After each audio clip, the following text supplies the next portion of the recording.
things are better left unknown. And I'll never find you here, 'cause no one's ever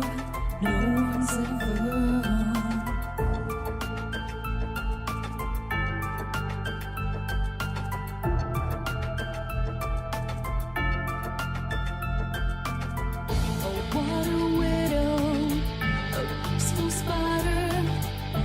When the glass is clean, she's a sneaky hider. Hide the lies and the alibis. Oh, what a sinner. Is it in her?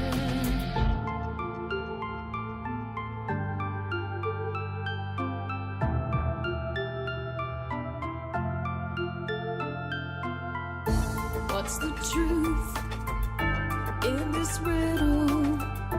Is love really just this simple? I can't seem to find my way in this world that never stays.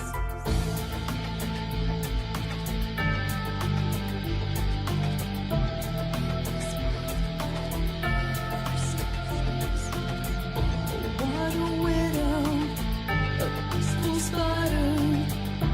When the glass is clean, she's a sneaky hider. Hide the lies and the alibis. What a sinner. Is it in her?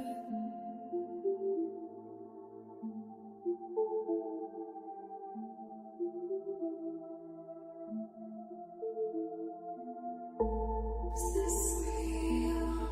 Just illusion? I'm lost in the wonderland of confusion.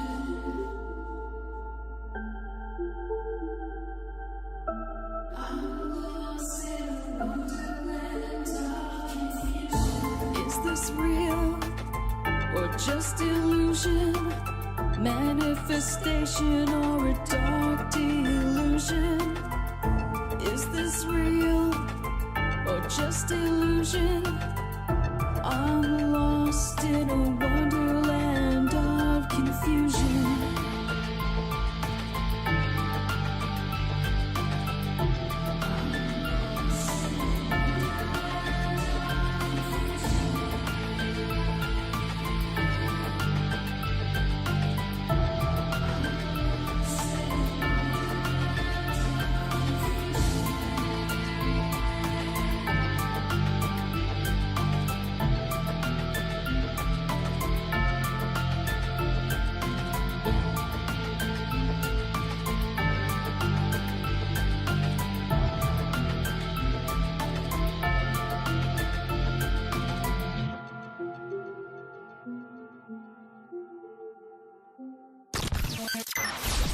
Ripon Rabbit Hole is a community-driven radio. At times the community comments may reveal prejudices and other beliefs that we or our sponsors do not condone. Views or opinions expressed by the community, callers, or guests, are those of the individual speaking and do not represent the views or opinions of this site. Ripon Common Sense content is intended for mature audiences only. Enjoy.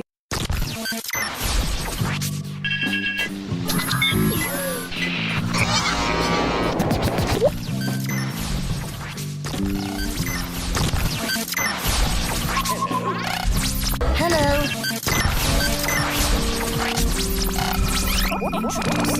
Lasers. Hello.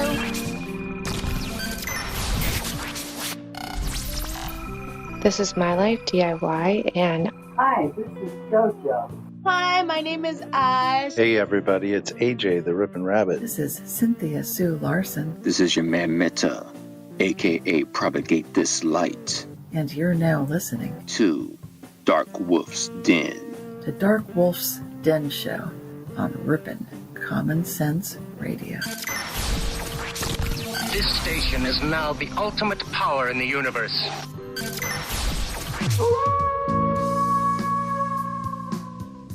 Are ghosts real? We had 1,000 hours of continuous communication with the spirit world. Does time travel actually exist? The laws of physics seem to be compatible with time machines. You know, sometimes I wonder about reincarnation. Don't you?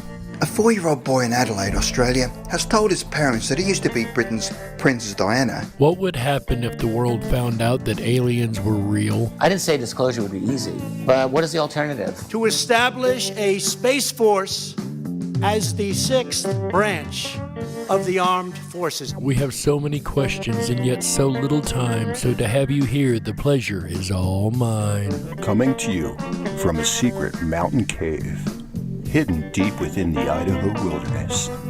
This is the Dark Wolf's Den Show. Now, here is your host, Jerry Hicks.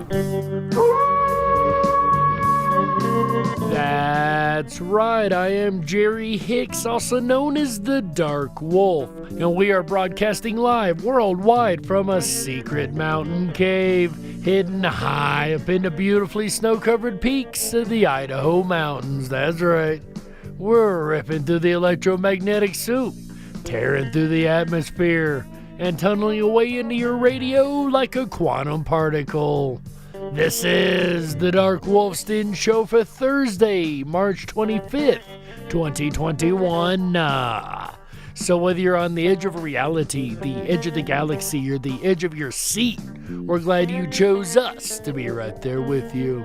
Tonight, ladies and gentlemen, we're going to finish out our investigative series on musicians and UFOs, and in each of the first two parts of the series, we touched on the concept of the downloads and the Mandela effect. People, I'm sure, might be extremely interested in this episode tonight, because this is something we've discussed more than once in that community, and we're going to go in depth on that tonight.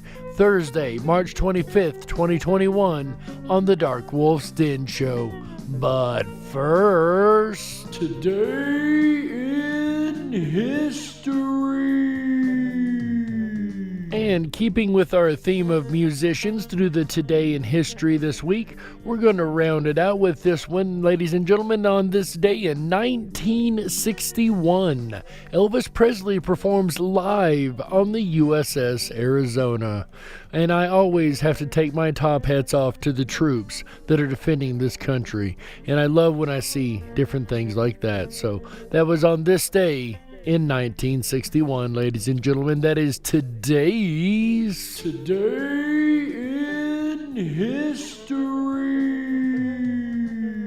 And of course, it's only fitting to have Elvis Presley, not only because he's a musician, and tonight we're talking about musicians and UFOs, but if you remember in the first episode of this series, last Thursday, we spoke of Elvis Presley and his experiences directly with UFOs.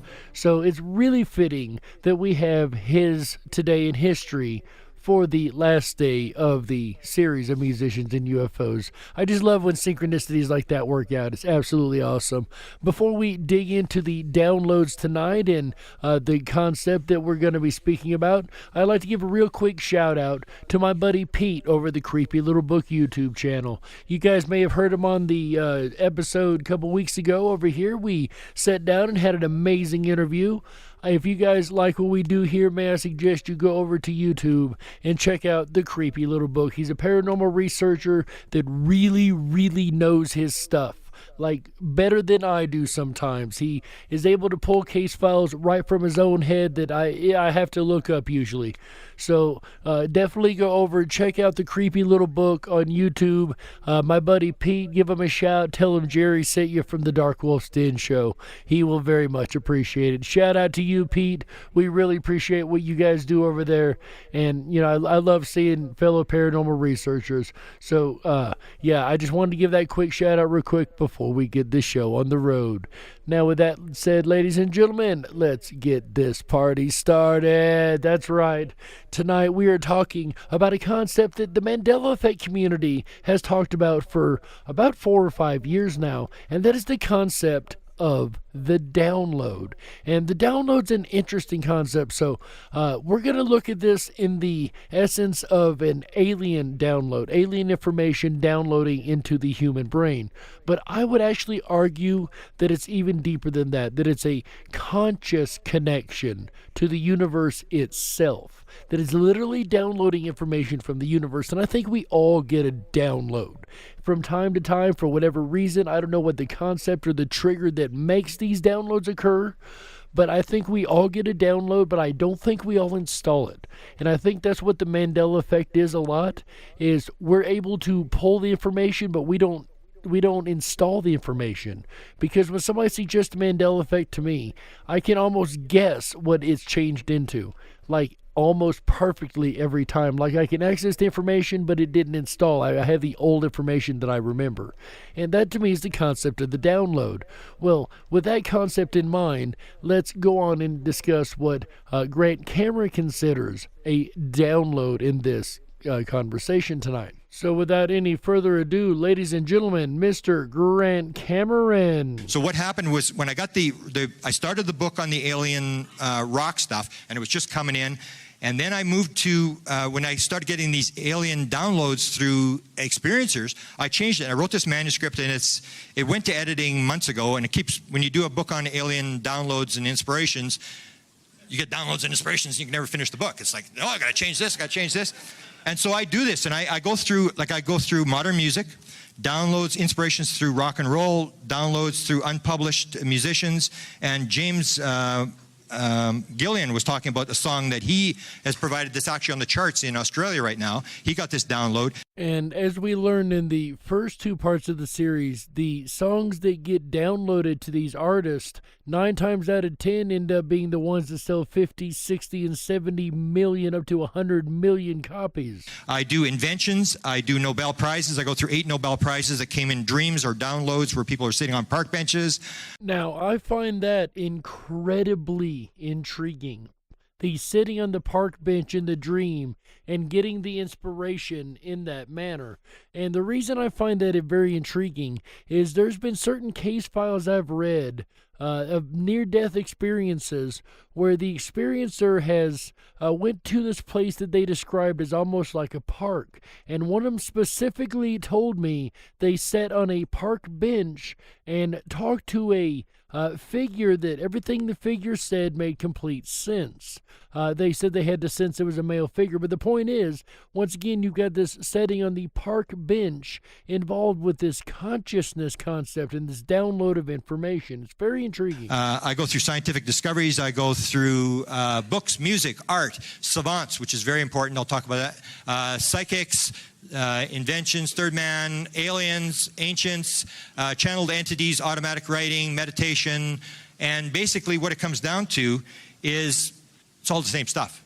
It's all, as you'll see in my consciousness lecture, basically it's just the same stuff. It's just a different technique to get to there. Kind of like what I say with manifestation. So many different words mean the same thing. Prayer, manifestation, meditation, law of attraction, they're all saying the same thing. They're just using different words for it. Same concept here. That you have the Atman equals Brahman, the small mind links into the big mind, and if you can figure out how to get the password, your small mind can go up into the big mind, go onto the internet, download whatever you need to download, and that's what they're doing. Of course, when it speaks of, or when Grant speaks of internet, in this case, he means the internet of consciousness itself. Not the internet that we consider the digital internet through a computer, but literally downloading from the consciousness itself, the universal consciousness. So this is my concept: is you have a sea of consciousness. You have a conscious mind, which you need to go in the physical world. It's a filter. It filters out all the consciousness, gives you just enough consciousness to survive in the physical world. And at some point, the filter gets ripped, it gets opened up, and stuff like this happens. You get a download from the sea of consciousness. And here in a moment, we will explore a possible way to access this sea of consciousness just a little bit easier. One you guys may have heard of, especially in the music industry. And that's what I believe is going on. Here's one of the most dramatic. I do art, and these guys are a dime a dozen. There's piles of these guys around, but I show it because this is very dramatic. This is a guy who claims to be channeling 40 dead artists. And they usually do this in the dark. He has his eyes closed, but they usually do it in the dark. Here's one guy doing two at the same time. This one, if you're a scientific, and when you hear my consciousness lecture, I'm not very nice to the scientific world. Well, it sounds like Grant will fit right in around here on this show, because we're not nice to the scientific world either, but let's be clear, we're very nice to real scientists. We're not nice to the scientism world that runs the scientific world, right? But if you're scientific and you have doubts about this, you got to watch this video. This is actually a really incredible story, especially for those people that really do live in the logical-minded side of things. And if you guys are wondering what this has to do with music, I promise this will tie in here in just a moment. These two guys, the guy on the left is Fred Hoyle, who should have won three Nobel Prizes, except he didn't believe in the random theory of evolution. He said it was BS. It was like finding a 747 in the middle of a junkyard all put together. And he also believed in panspermia. And then the editor of Nature magazine said, we've had it with Hoyle. We can't stand this guy. He's just wacko. And they basically cut him out of, he invented the whole thing about supernova, and they gave the Nobel Prize to his assistant. Just to say, take that, shut your mouth. This is the way science works. You do not back off. You do not do science. The other guy on the right hand did win Nobel Prize. It was Richard Feynman. Of course, Richard Feynman being well known for things like the Feynman diagram in mathematics and science, and many, many amazing scientific breakthroughs. He actually had a lot of work in quantum theory back in the very beginning. And they're talking about this thing that I'm talking about, this download, this sort of where the rip occurs and the conscious mind downloads something from the sort of universal metric matrix, whatever you want to call it. And what Feynman is going to talk about is the supercooled helium theory. And they're talking about the moment of discovery. Now, you can remember these guys are both like, very skeptical. They don't believe in the paranormal type stuff. But they talk about this moment of discovery. It's that moment of discovery. And you can see they talk about this certainty, this like absolute certainty that they knew what they got and was right. And it's funny because if you've ever experienced a download of information, and sometimes I have actually found myself with knowledge that I should not have had for whatever reason. But if you have ever experienced this download of information, it's not even a question like you say something and, well, is that right? Or it's not something you've known or studied, understand. It's just something that for whatever reason you just happen to know. You never were experienced the information, exposed to the information, I should say, but you just know the information. And it's not even questionable. You know it so well that it's 100% fact, and turns out that it's true. Well, where did that information come from? It come from the download. The download is so perfect in this aspect that it's 100% right. And what could actually cause the ability for the mind to get these downloads? What is something that a lot of musicians enjoy that would open the mind up to these inspirations? We heard the one musician say that he was stoned when he wrote it. That musician in part one, Lord help me, I don't remember which one it was that said it, but with that as kind of a clue, what other thing do you think they use to open their mind to these inspirations of downloaded information? Feynman should have known about this because Feynman did LSD. If you take a look, and I say, when I did the manuscript, I talk about downloads in computers and stuff. All the money for computers was on the East Coast in MIT. All the computer stuff was invented in Menlo Park, Silicon Valley. And the difference was Silicon Valley had LSD. I absolutely assure you, if it were not for LSD, you would not have computers. That's no joke. That might be an episode AJ needs to do one night, but that is no joke. LSD was instrumental in the creation of computer technology, according to the stories anyway. Even though we believe here that computer technology and a lot of the components and aspects thereof came from the Roswell crash, but that's a whole nother story, right? You can look at the history, it's unbelievable. And I go through the whole history, but they were using, back in Menlo Park, in the Silicon Valley area, they were actually using LSD before it became illegal to create things. Hewlett-Packard was having engineering meetings where they would give people LSD and they would come up with these inventions. So Feynman was in that area. Feynman should have known, and Feynman did LSD. He never really admitted that it had anything to do with his discoveries. Here's the Nobel Prize.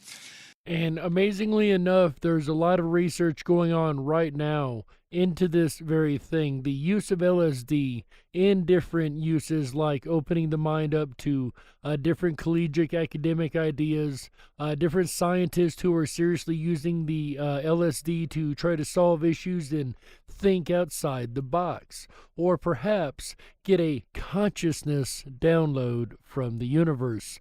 And now to the meat of what we've been teasing pretty much all night. Now that we've got the concept of the download understood, and the idea that all people, from scientists to musicians to everyone else, have this download, let's discuss it in relation directly to musicians. And now we'll get into some downloads on musicians. I'll quickly go through this because we're running out of time. Here is Bob Dylan talking about this creation of how songs get downloaded to musicians. This is on 60 Minutes. Amongst musicians, this is like a well-known thing. It's not even a secret. Everybody knows about the concept of the download among the music world, but it doesn't necessarily have to be music, does it? We went over a moment ago, it's all people, but artists in general of all types tend to have this download of information for their stuff, right? I wrote a book myself that was basically a download from the universe, a movie that I watched in my head and put on paper. Maybe someday I'll be able to get that published. That's one of the many projects I'm working on. But with that said, I'm not the only writer to have had experienced that. Wizard of Oz, instant download. Boom, like that. And we know the Wizard of Oz contains quite a few Mandela effects. We also know that the music industry and different lyrics specifically contain a lot of Mandela effects. And all of these circle around this concept of this download. Now that is interesting that all three of these concepts meet in the middle at download. Harry Potter. Here's J.K. Rowling talking about all the Harry Potter books coming instantaneously after she woke up on a nap from a delayed train from Manchester into London. And at the time that J.K. Rowling wrote the Harry Potter series, she was literally flat broke and had absolutely nothing. And now she's got quite a bit from that series. This one, everybody uses Google. Google came in a dream. I would argue a dream of the CIA, but that's a whole nother story. Rolling Stones. Michael Luckman was actually going to have a concert. Unfortunately, Michael Luckman just died. He was going to have a concert, a rock concert in Malibu. Supposed to be this year or next year. They were negotiating. They were going to have it at Pepperdine University. He was planning to try to bring in the Stones, David Bowie, Meryl Fankhauser, a bunch of bands, and they were going to do like the Woodstock of the UFO. All these people who were clearly experiencers, and it would have changed the world. But unfortunately, he died. So. However, I happen to know that there is a large variety of people that listen to this show across the board. So if you listen to this show, and if you are interested in pulling this together, if you're a UFO experiencer and a musician, and you're interested in pulling this together and have the context to do something like that, may I suggest that you try to follow in the footsteps of this idea and try to pull together all the experiencers that are musicians for a Woodstock of ufology. That would be absolutely amazing. It's something I would love to go to. He was in contact with the Stones, and they had all sorts of UFO experiences and stuff like this. Stairway to Heaven, people will know that was probably the most famous song of all times. Stairway to Heaven was automatic writing. And we hear a lot of times from channelers about the automatic writing, but not very often do we hear that coming from the music side, right? How many songs were automatically channeled through and written? It makes you wonder, huh? The lyrics came in automatic writing while they had the song, but they didn't have the lyrics. And people get upset about it, and they start bringing up the devil and drugs and stuff like that. So then I always have to bring the next one up. Oh, this is Katy Perry with her triangles. We'll skip this. If you remember the first part of this series, episode 1, we mentioned Ellie Goulding and her obsession with triangles, and how a lot of UFO experiencers have this odd obsession with triangles too. So when I mention Stairway to Heaven, people always says the thing about automatic writing is sort of evil. I always bring up the fact that the Battle Hymn of the Republic came through automatic writing in the middle of the night, and so did O Little Town of Bethlehem. So the devil's making all sorts of stuff. Bet the Christians don't like to talk about the fact that the little town of Bethlehem came through automatic writing, do they? That's something I bet you haven't heard before. And I go through the whole thing about when they brought the devil thing up, I would say my mother was a church musician or a church organist for 40 years. So I said, well, let's go look at all the guys from the past. And it's like same thing, different day, like same stuff. Mozart, they were all talking about downloads, and they were just a scribe who was putting it on paper and stuff like this. And all of the ancient guys were doing.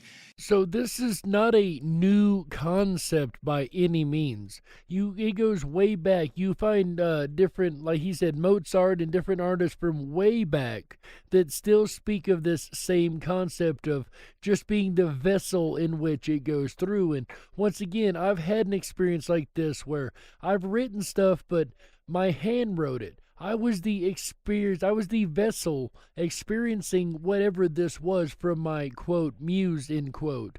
I got a download of information that had to go on paper. Like I spoke about in last night's episode, I've had those moments where I've just been so overwhelmed by something that I had to write it down. It was a download of information from the universe, or at least I hope it's universe. Yesterday by the Beatles, came in a dream in the middle of the night. McCartney said the piano was there. He quickly got up and wrote the thing down. And of course, in at least one of the last 2 episodes, we've heard about the yellow notepad that most artists keep beside their bed just for those inspirational moments. He also had one that he had that he dreamt that he was playing with the Stones, and he woke up in the morning and said, man, that was a good song the Stones play. And he went, they never played that song. And he quickly wrote the song down. He actually had a dream that he was playing it with the Stones. I wonder if that dream literally came true, right? If he ever did get the chance to play with the Stones, that specific song. I don't know, because I don't know which song it was, but I'd love to know, like, if I ever could find that out. That'd be cool. The Guess Who, American Woman, the song American Woman. This is from My City. Now, this is a really, really strange concept of creation for this song. If anybody's ever heard of the bootstrap paradox, this is about as close as it comes to the bootstrap paradox. Check this out. I haven't got time to tell a story, but in '68, Mississauga, Ontario, they played the song. There was a kid when cassette tape recorders first came out, was bootlegging the show. They grabbed the tape after and they played it after. Nobody remembered making the song, composing the song, playing the song. Nobody remembered anything. So where the hell did that song come from? And they had actually played it on stage. That's how American Woman came. So all of a sudden, everybody just started playing this beat, and this song just kind of was born randomly out of the blue. I don't know. That's kind of extreme for me. But nobody remembers composing, writing, making it, or nothing. And if you've ever heard American Woman, that's a really good song, especially one to be coming from who knows where, that just appeared one day in the show, right? That's almost Mandela effect-ish, doesn't it? Sounds kind of weird. Francis Crick plays the atheist thing, and it's all random and stuff like that. He did LSD, and that's where the idea for the DNA molecule came from. He was on LSD at the time. And once again, I really do think there's something to the concept of opening your mind up with these psychedelic drugs, and the thinking outside the box, the ability to change the way the brain works in such a way, or the consciousness itself works in such a way that you can access the universal consciousness and download, if you will, certain information if need be. It could be that secret formula into the, and it ain't necessarily got to be LSD. I'm sure there's a variety of psychedelics, like psilocybin's a more natural psychedelic. But it's, again, interesting that these psychedelics are this weird connection between that and the download. This is a really weird one. Kerry Mullis, here in California, was going to his cottage in Northern California. He is the guy that invented the reproduction of DNA, for crime and stuff like that. He won the Nobel Prize, 1993 Nobel Prize, for this, and he talks about the fact clearly that LSD helped him do it. He said it didn't give him the invention of this reproduction of DNA, but it did help him learn to walk around inside a molecule, and that's how he developed it. And once again, you have this ability to think outside the box using these psychedelic drugs, these tools that are being used to access the extra ability of consciousness that we're not normally able to access. And perhaps it's in this extra area in which the concepts come to us of inspiration and things like that. Now, I didn't necessarily use any psychedelic drugs when my experiences did occur, but just the same, I can totally comprehend how that could, with the use that I have had in my life, how that could definitely be a thing. But we're going to go ahead and get the rest of this story in the second half of the Dark Wolf's Den show. As the music is playing, you guys hear, we've got to go ahead and take a network break right here. The clock's got us, and we'll be right back for the second half of the Dark Wolf's Den show after these messages. Don't you touch that dial. That's right. We got to stoke the fires and run off the men in black. Don't touch that dial. We'll be right back.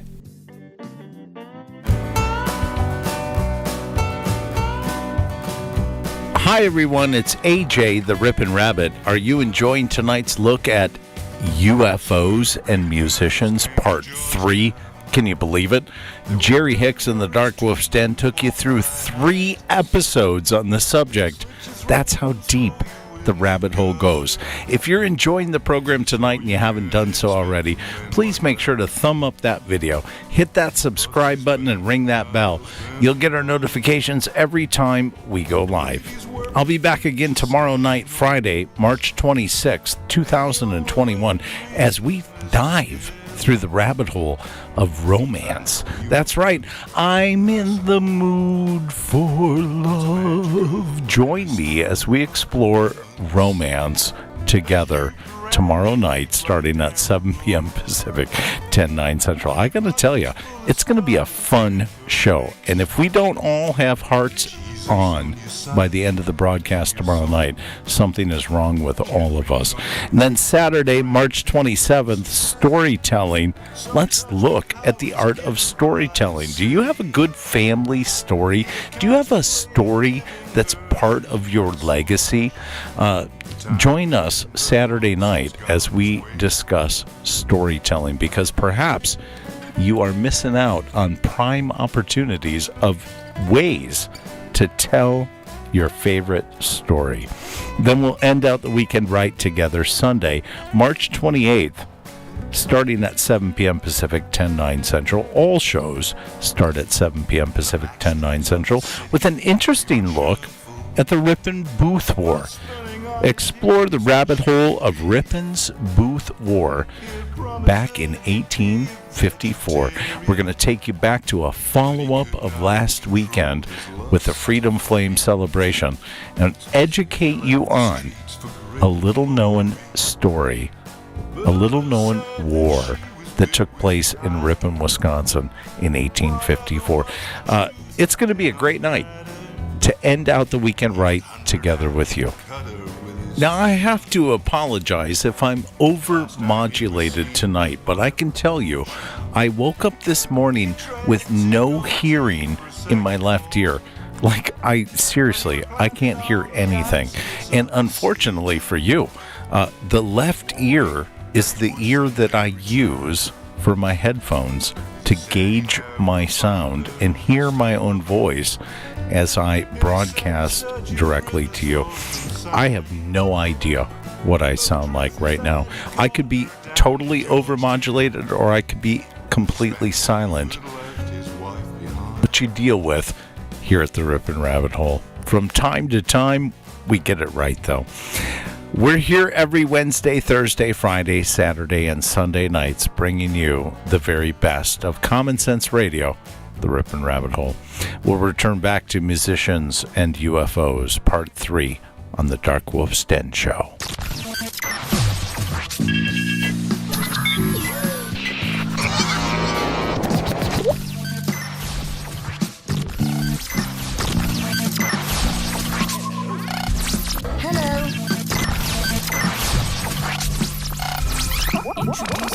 This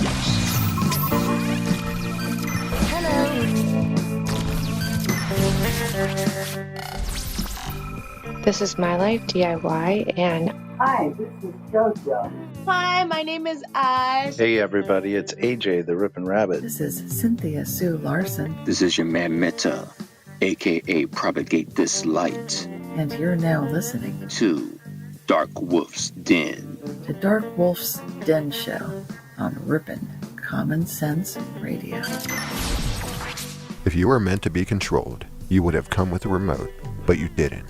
And that's why you listen to the Dark Wolf's Den Show. Now, here is your host, Jerry Hicks. That's right, I am Jerry Hicks, also known as the Dark Wolf. And welcome back to the second half of the Dark Wolf's Den Show for Thursday, March 25th, 2021. So whether you're on the edge of reality, the edge of the galaxy, or the edge of your seat, we're glad you chose us to be right there with you.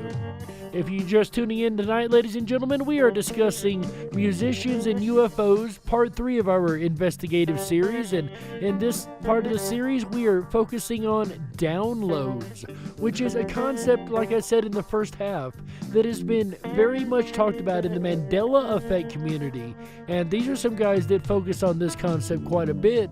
And it's something that I really didn't even think about in the music arena.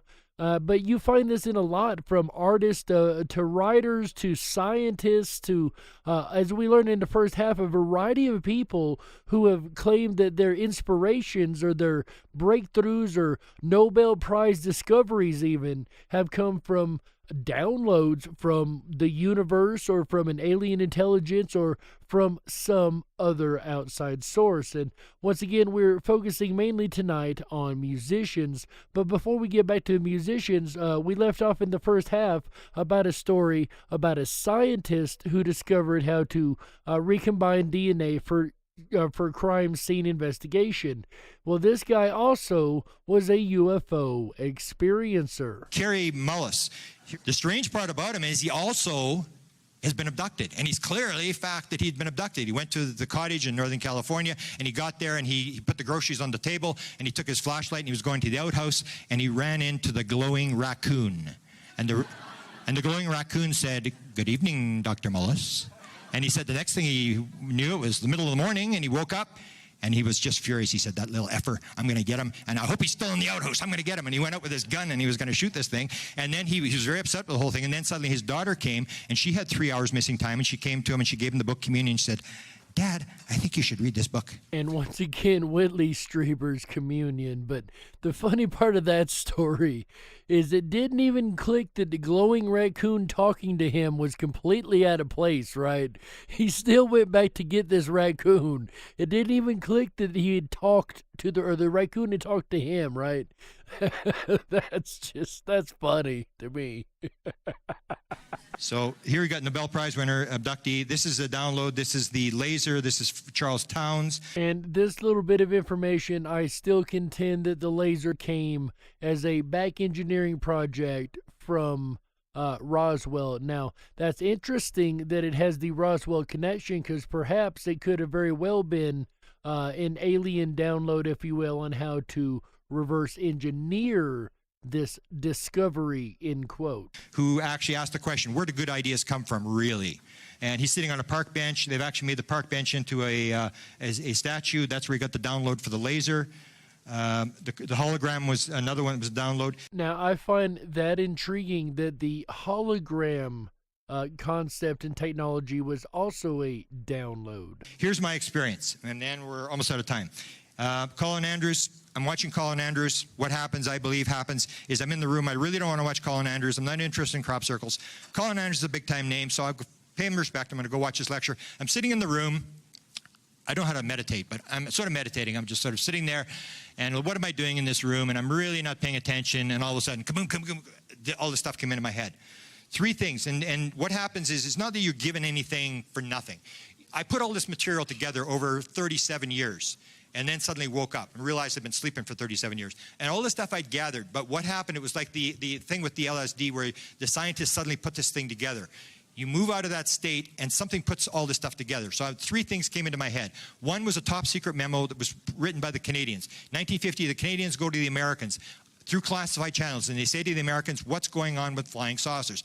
The letter comes back, they gather all this material through the military attaché, through the Canadian embassy in Washington, D.C. It comes back, and they name all these things. And I talked about them, Stanton talks about them, flying saucers exist, it's the most highly classified subject, yada, yada, yada. As this download happens, and it all happens, boom, boom, boom, like that, all three things, and the very next line of the document came in. The very next line of the document says, and we were also told by American officials that other things might be associated with the flying saucers, such as mental phenomena. And the Americans aren't doing very well because they said if the Canadians are working on it, they're willing to exchange credentials and talk to us. So in 1950, the Americans tell the Canadians mental phenomena is part of the flying saucer situation. So mental phenomena is definitely, as we know from many case files we went over in the last year on this show, that it is definitely a part of the alien scenarios, whether it be abduction or any kind of contact scenarios. There's always a telepathy aspect of it. We even discussed that in the Travis Walton case and the stare, as he referenced it, and we've heard that referenced many times in UFO case files where the telepathy is used and they kind of stare at the victim and are able to access their minds and use telepathic communication and all that stuff. But this raises a good question. Listening to the time frame in which this occurred, in which this memo is written, this raises a question. The key to that, as I said, from 47 to 52, there was nobody talking to aliens. Nobody was public. Maybe there was somebody talking, but it wasn't public. So how did the Americans know that telepathy was part of the UFO phenomena? Because Adamski and Williamson would not come forward till 1952, a couple days after the detonation of the hydrogen bomb, and Betty and Barney Hill would not appear till the 60s. So how did they know? There is one incident, 1947, falls right in line with the time frame that may very well explain why they knew there was a telepathic communication from the beginning. And I say now it's because we now basically acknowledge there probably was a live alien at Roswell. And when they picked up the craft, they picked up the live alien, and it was talking in their heads, and they went, holy. So that would definitely confirm Roswell if that be the case. That's how they would have known the telepathic aspect of the aliens, as far as early on knowing it, is because they experienced it from the first crash that they experienced in Roswell. That's how the Americans knew and told the Canadians in 1950 that mental phenomena was part of it, and they couldn't figure it out. So they start doing the LSD experiments. The CIA, all these people are trying to figure out how consciousness works. And we do know about Project Stargate, which we've discussed on here, and as well as the Gateway Experience process, which we've also talked about on here a couple times, which are both CIA projects to discover consciousness and the secrets of consciousness, as well as Project MK Ultra to control consciousness, but that was a whole nother side of it. But the point is, they got really, really interested all of a sudden, and that would definitely explain the sudden interest that they took into the subject. They're trying to develop this because they know there's something very important, and if we can control this, you can go to the Russian leader, talk in his head, tell him he's seen God, and do all sorts of stuff, and it always becomes a weapon. And for those out there thinking that sounds disturbingly like what's described as Project Bluebeam, you are correct. I agree. That's exactly what that sounds like. So this is the first thing that popped into my head. The second thing that popped into my head was this guy. He's the former president of Penn State University. We chased this guy for 8 years. He didn't want to talk about it. He admitted he was at a series of briefings, Wright-Patterson Air Force Base, 1950, dealing with bodies and craft. And he said, I don't talk about this. I can't talk about this. Go study something else. Unless you have the mind of Einstein, you're wasting your time. You're up against the windmills. And but he couldn't hang up the phone. So people keep phoning him and talking to him. A guy from Great Britain phones me. He says, he's talking about MJ-12. He says, Dr. Walker, MJ-12, are there still just 12 people on the committee, or is there more than 12 people? Are they all still Americans, or is this an international group? And this is the second thing that popped in my head. Walker, and I could never figure out what Walker, he was talking rhymes and riddles. I never knew what he was talking about. Suddenly, I know what he's talking about. Walker says to him, let me ask you a question. What do you know about ESP? And the guy in Great Britain had no answer. So he said, look, unless you understand about ESP and how it works, you will not be taken in. He's talking about MJ-12, the control group. Unless you know about ESP and how it works, you will not be taken in. Very few people understand how it works. I go, that's what Walker was talking about. And if you remember the series we did in January on consciousness, I blatantly stated that I believe that ESP and these other elements that are considered paranormal right now by science are actually very much fundamental elements of consciousness. It was something, and then the third thing, that was 1991 interview. 1993, Jan Hartson, as you know, Jan Hartson has an experience. At 9 years old, he's in the backyard, 30 feet away from a flying saucer. He becomes obsessed with flying saucers. He becomes an electrical engineer. He wants to learn how propulsion of flying saucers works. He's at a UCLA lecture to the engineering alumni. Ben Rich, Lockheed Skunk Works, the head guy, is there, and he's giving the lecture. At the last slide he shows is a flying saucer. He says, we know the technology to take ET home. And that is so very important. Ben Rich, Lockheed Skunk Works, the head guy, says we've got the technology to take ET home. And that was decades ago. Jan Harson's there, Keller, there's a third researcher in the room, and they go, can you believe he said that? And so everybody laughs, everybody thinks it's a big joke. Bunch of questions are asked. He said, we've discovered the mistake in the equation. We can now do it. It's not going to take the lifetime to do, but it's going to take an act of God to get this thing out of Congress because it's so deep black. So he goes through this. Jan Hartson's waiting. He's starting to head for the door. Jan Hartson he said, this is my chance. He goes running after Ben Rich. As he's leaving the building, he says to him, Jan, I'm obsessed with this thing. I'm interested in propulsion. I need to know, Jan, how do they get here? How does the propulsion system work? Ben Rich looks at him and says, let me ask you a question. What do you know about ESP? And Jan Hartson said, I didn't expect a question. I had no idea. So Jan Hartson, this is the key point to the whole thing. Jan Hartson says, that means everything in time and space is connected? And Ben Rich said, that's how it works. Gets in his car and drives away. This is an anecdotal story that I've heard a number of times from different researchers, that Ben Rich's final answer before snickering and getting in his car is, how does ESP work? And then when the guy says, well, all of time and space is connected, he says, exactly, and leaves. So it makes you wonder, what did Ben know? What did he have access, what information could he get that would tell him, how connected ESP is into the alien concept and the alien question. So this is the download I got, and suddenly I realized I've been sleeping. I've been chasing the president and the head scientist for the CIA and the Canadian government and stuff, and suddenly I realized I was told it's consciousness. The whole thing is consciousness. Look to ESP. Look to this consciousness thing. And once I did it, it was like, whoa, like as what J.K. Rowling said, it was like touch paper. It was like, whew, suddenly everything started to make sense, and everything started to come in, and I started to run into experiencers who were saying, oh, we're flying the craft. And I said, what do you mean you're flying the craft? And, how do you fly a craft? They said, with your mind. And I'm like, wow, it's like, this all started to put together. So, and this is, this is recent. The FOIA material on is still classified totally.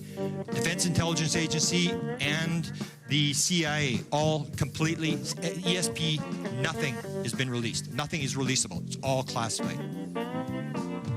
Main difference between aliens and humans, aliens are telepathic. This is the key. That's how they get here. That's how it works. They're telepathic. Once you understand telepathy and you understand how it works, you can do the magic that they're doing. They just know something we don't know. We're not telepathic. We don't understand that everything's connected. We think everything's random. We think everything's separate. It's me versus you. Survival of the fittest. Rape, pillage, and steal whatever you can. The world is not alive. It's just a resource. Use it up before somebody else steals it. That's our belief of independence, of uniqueness. We have to understand it's one. It's all together. Everything's connected. And that's what the aliens do. And you cannot get here unless you're telepathic. That's how they move. They don't fly here. They're able, like moving with the entangled particle, you're able to sort of move through space. So it all connects back with the alien question to telepathy and ESP, or the ability to send and download information from one brain to another. And perhaps that's the key. Perhaps we are being influenced, at least a good portion of the population, musicians and artists and things like that, are being influenced by alien downloads. Or perhaps it's universal downloads that has nothing to do with the aliens. Perhaps the aliens are getting the downloads too. We don't know. Perhaps the musicians are exactly that, just bringing forward the messages given to them by the aliens, these ones that have been abducted. There have been a large number of abductions that we've talked about over this series, all of them being artists or people in positions that would be using the inspiration more so than others, right? This has really been an intriguing series. I hope you guys have enjoyed it, but what do you think? Do you think that there are musicians that are being singled out, and scientists and writers, and certain ones that are being singled out with ideas because they're able to connect telepathically to different consciousnesses of aliens or whatnot? Or do you think it could be a universal consciousness that is coming through and allowing people to access information from the universe itself? Or do you think it's just perhaps all in our heads? In the end, ladies and gentlemen, all you can do is look at the evidence, apply a little common sense, and in the end, you be the judge.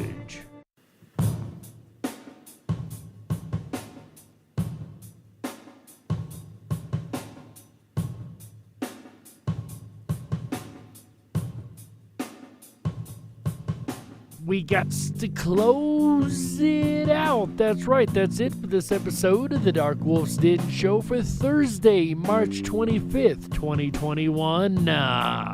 So whether you're on the edge of reality, the edge of the galaxy, or the edge of your seat, we're glad you chose us to be right there with you.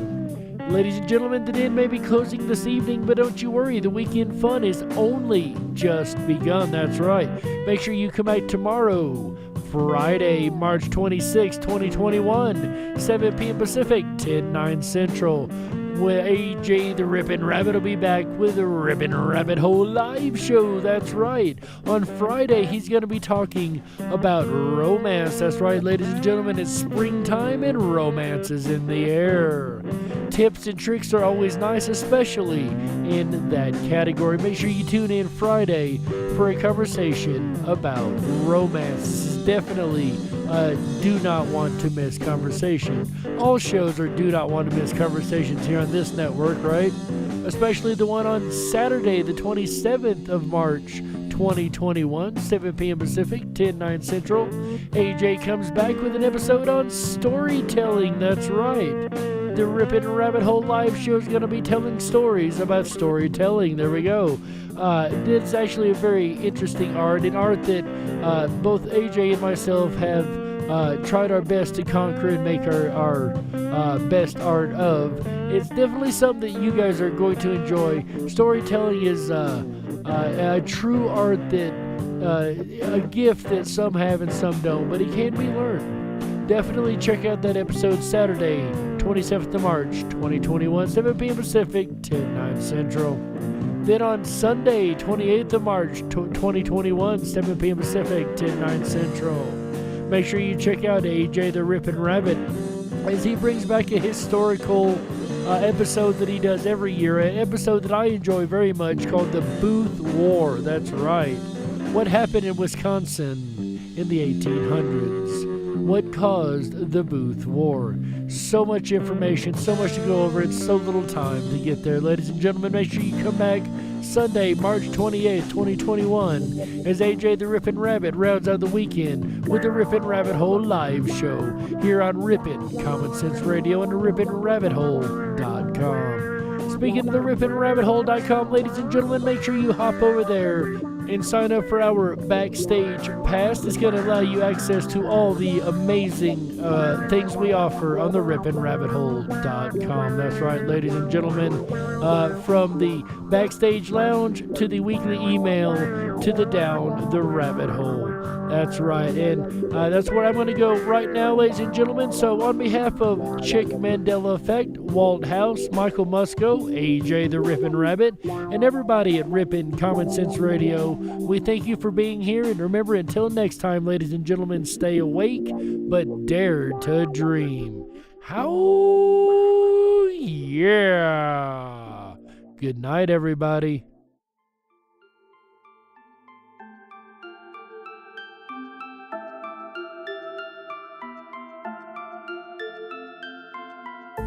Unlocked and into the dark. Some things are better left unknown. And I'll never find you here, 'cause no one's ever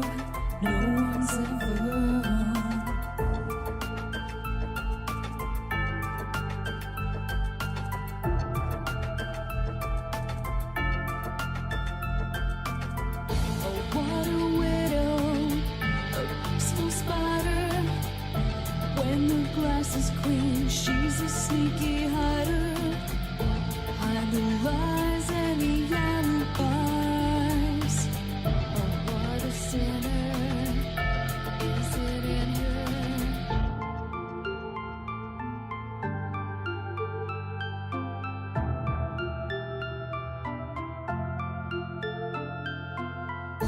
What's the truth in this riddle? Is love really just this simple? I can't seem to find my way in this world that never stays.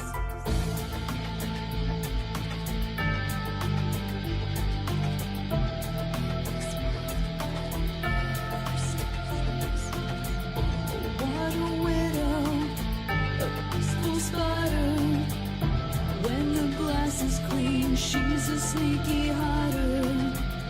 Hide the lies and the alibis.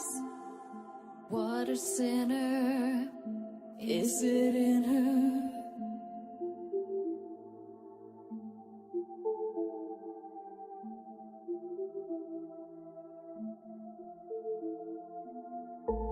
Is this real? Just illusion? I'm lost in the wonderland of confusion.